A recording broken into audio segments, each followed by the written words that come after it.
Hola, en este vídeo te voy a explicar un proceso interesante en química, que es el depósito electrolítico de metales, que es una de las principales aplicaciones de la electroquímica. Entonces veremos cuál es su fundamento y haremos un ejercicio resuelto para ver cómo son los cálculos numéricos asociados a este proceso. Lo primero, tenemos que entender el proceso que ocurre y para qué sirve. El depósito electrolítico de metales nos puede servir, por ejemplo, para hacer un baño de oro, recubrir una pieza metálica de una fina capa de oro, de cromo, de plata, de zinc o del metal que te interese, es decir, hacer un baño con ese metal. Esto es de gran interés en joyería, en decoración, en electrónica. En joyería tú puedes tener una pieza que tenga un baño de oro, con lo que tiene ese color dorado característico, pero no es de oro macizo, con lo que la cantidad de oro que tiene es muy pequeña y su precio evidentemente no tiene nada que ver con el de una pieza de oro macizo, pero exteriormente es indistinguible. ¿Cuál es el proceso que debes hacer? Bueno, pues el proceso lo tenemos aquí y ocurre en lo que se llamaría una cuba electrolítica. Aquí tendríamos un anillo para bañarlo de oro. Lógicamente, si yo quiero bañar algo de oro, tengo que tener oro, de algún sitio debe salir. Entonces, necesitaré un electrodo de oro y una disolución en la que tenga iones de oro, que serían iones de oro con 3 cargas positivas. Pues, ¿cuál es el proceso que ocurre? Nosotros vamos a poner una batería con el polo positivo hacia el electrodo de oro y el polo negativo hacia el lugar donde quiero que se produzca el recubrimiento. Entonces, voy a tener un proceso inicial que será que oro metálico pase a oro 3+. Ese proceso es una oxidación, por la cual el oro pasa a oro 3+, y en ese proceso desprende 3 electrones. Por eso este es el polo positivo, porque el polo positivo le va a arrancar los electrones al átomo de oro, que se convertirá en un ion oro. Este proceso de oxidación ocurre en el ánodo. Ánodo, que en la cuba electrolítica es el polo positivo. Si estudiaste una pila, te dejo abajo el enlace a la descripción de la pila Daniel, en el ánodo también es la oxidación, pero en la pila el ánodo es el polo negativo. En la cuba electrolítica, proceso por lo tanto no espontáneo, para el cual yo tengo que gastar energía, el ánodo con la oxidación es el polo positivo. ¿Y qué ocurrirá? Que ahora lo que va a haber es un proceso de reducción en el que aquí irá poniéndose oro metálico sobre esta pieza. Entonces la reducción ocurre en el cátodo. En el depósito electrolítico de metales, el depósito siempre se produce sobre el cátodo, que será el polo negativo. ¿Y aquí qué va a ocurrir? Pues el proceso contrario. Los iones oro 3+, ganan electrones que se los suministra esta batería, este generador que tenemos aquí, ganan electrones y se convierten en oro cero sólido que se deposita sobre la pieza de manera muy uniforme, formando una capa muy fina. Pues bien, reducción en el cátodo, donde colocaré la pieza sobre la que quiero tener el baño de oro, en este caso de plata o del metal que quisiera.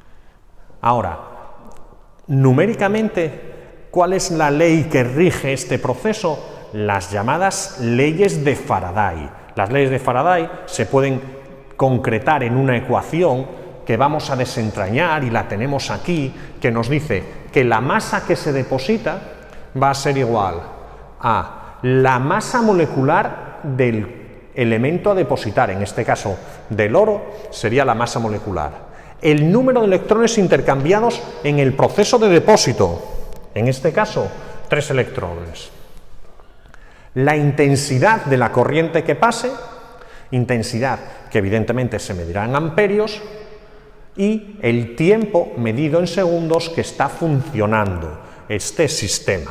Cuanto más tiempo funcione y cuanta más intensidad de corriente, la cantidad de metal que se depositará será mayor. Y partido de esta letra de aquí, esta F, a la que se conoce como constante de Faraday, y la constante de Faraday significa la carga de un mol de electrones, y es un número que sale 96.485 coulombios. Se mide en coulombios, sería la carga de un mol de electrones. Este número te sale si multiplicas la carga del electrón por el número de Avogadro. Antes de resolver un ejemplo numérico, me gustaría que desentrañásemos la fórmula y que no sea simplemente aplicarla por aplicar, y que entendamos qué significan las cosas que aparecen aquí. Aquí la fórmula nos dice que la masa en gramos que se deposite va a ser igual a la masa molecular del metal que se deposita, o del elemento que quizás sea un gas que se desprende. Entonces, ¿esto cuándo será igual a la masa molecular? ¿Cuándo se depositará un número de gramos igual a su masa molecular? Cuando lo que se cumpla es que la cantidad de carga que pasó, porque intensidad por tiempo es carga medida en coulombios. ¿Por qué en la fórmula aparece intensidad por tiempo? Porque medir la carga es complicado, mientras que medir la intensidad se hace con un amperímetro y medir el tiempo con un cronómetro. Por lo tanto, intensidad por tiempo significa la carga que realmente pasó. Y el cociente número de electrones por la constante de Faraday, esta sería la cantidad de carga necesaria para que se depositase un mol. Porque para depositar un mol necesito la carga de el electrón, pero multiplicado por 3, porque para cada mol necesito 3 electrones. Por lo tanto, la fórmula que me dice que se va a depositar tanta masa en gramos como sea la masa molecular multiplicado por el cociente entre la carga que pasó y la carga que haría falta para depositar un mol. Y así nos saldría la masa en gramos que se deposita. Y hacemos ahora entonces el ejemplo numérico. Nos dice, calcula la cantidad en gramos que se deposita en una cuba electrolítica de oro cuando tienes durante un tiempo de 2 minutos circulando una corriente de 2,5 amperios, sabiendo que la masa atómica del oro es 197 UMAS o 197 gramos por mol. Bien, lo único que tenemos que hacer es sustituir. La masa sería masa molecular 197, número de electrones necesarios para que se deposite 3, intensidad de corriente 2,5, el tiempo, recuerda que va en segundos, 120 segundos, y en el denominador la constante de Faraday, que siempre vale lo mismo, 96.485 coulombios. Efectúas todo esto y sale 0,204. Y estos son gramos de oro que se depositan. Dirás tú, oye, pues qué cantidad tan pequeña de oro. Pues precisamente de eso se trata. Se trata de recubrir algo con una cantidad tan pequeña de oro que la capa sea tan fina y no gastes mucho oro para el recubrimiento, dado que sería un metal muy caro. Y eso es todo. Espero que esto te sirva para tus problemas de electroquímica.